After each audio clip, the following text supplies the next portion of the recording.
মানুষ মনে করলে আমার 100 টাকা আছে, 100 টাকা থেকে দান সদকা করতে বলছে, 2.5 টাকা দিলে মনে হয় আমার 2.5 টাকা কমে যাবে। না না না, তোমার 2.5 টাকা কমবে না, আরো তোমাকে আল্লাহ তাআলা 2.5 গুণ বৃদ্ধি করে তোমাকে আল্লাহ তাআলা দিয়ে দিবে।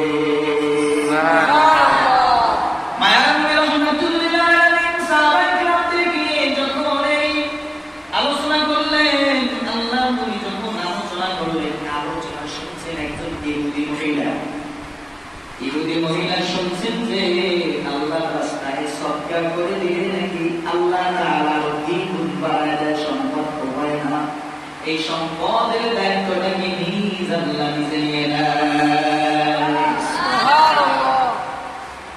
সম্পদ আমার আছে 100 টাকা, আমি 100 টাকা থেকে 2.5 টাকা দিয়ে দিলাম, বাকি আমার 97.5 টাকা জিম্মাদার আল্লাহ নিয়ে নিছে।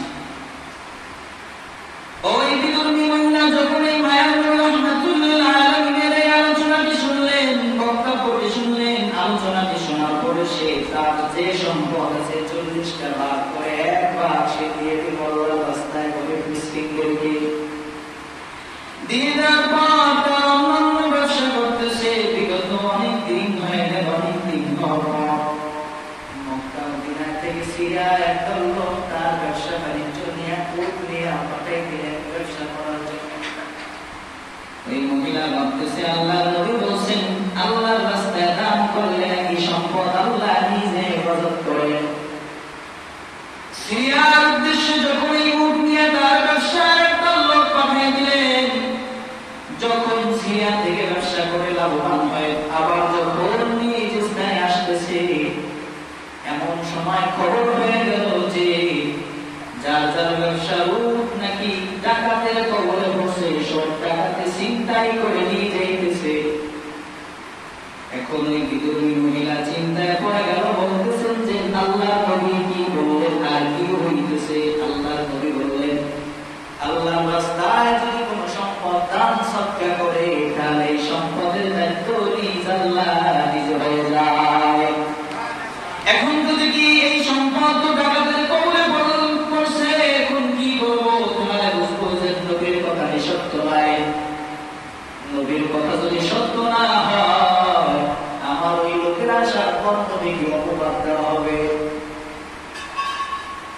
মহিলার এই যখন এই ধারণা হলো, এমন কিছুক্ষণ পরে দেখতেছি তার ওই দল 100টা উট নিয়ে তার রাজ দরবারে চলে আসছে। আল্লাহু আকবার। ওই মহিলা তাদের ওই যে লোকদের সকলকে জিজ্ঞাসা করলেন, তোমরা কি আসলা? তোমরা কি পথের ভিতরে ডাকাইতের কবলে পড়লা? ডাকাইতে নাকি এই মাল ছিনিয়ে নিতেছে? ওই ব্যবসায়িক লোকেরা বলল, হ্যাঁ কথা সত্য, ডাকাইত যখন অন্য দলের সভাপতিদেরকে ডাকাতি করতেছে, তাদের দলের ভিতরে যে 100টা উট নিয়ে সিরিয়ায় গেল ব্যবসার জন্য, ওই 100টার ভিতরে একজন রাজা থাকে না। যে কোন একটা দল হলে দলের ভিতরে একজন রাজা বানায়, একজন নেতা বানায় না।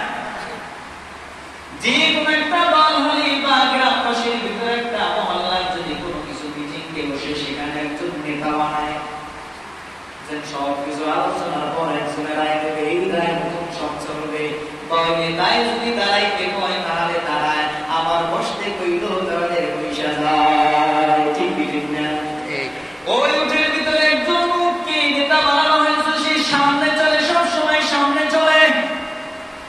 ওই লোকেরা বলতেছে যখন এই ডাকাতের কবলে যখন আমরা সবাই করলাম, আমাদের সামনে যে নেতা উঠছিল ওই নেতার পা অটোমেটিক ভাবে মাটিতে পড়ে গেল। ওই যখন বলদটা মাটিতে বসে গেল, পিছনে বাকি 99টা উল্টো সব মাটিতে বসে গেল।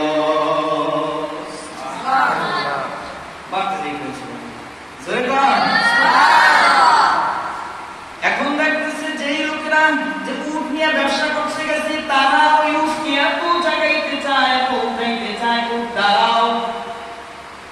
গ্রামের ভিতরে দেখা যায় যখন ঘাসের দাম হয়, ঘাস গুলার ভিতরে পায় না, কুটা খায়, বই খায়, গরুগুলো কুটলেপ্তা হয়ে যায়, দুর্বল হয়ে যায়। গরুগুলা যদি কোথায় পড়ে যায়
যখন ব্যবসায় লাভবান ব্যাপারের দিকে আসছে, বুড়ি মাইন যখন এই ঘটনা শুনছে তখন তো সে বিশ্বাস করছে যে আল্লাহর নবীর কথা সত্য, আল্লাহর নবীও সত্য, আল্লাহর কোরআন সত্য, অতএব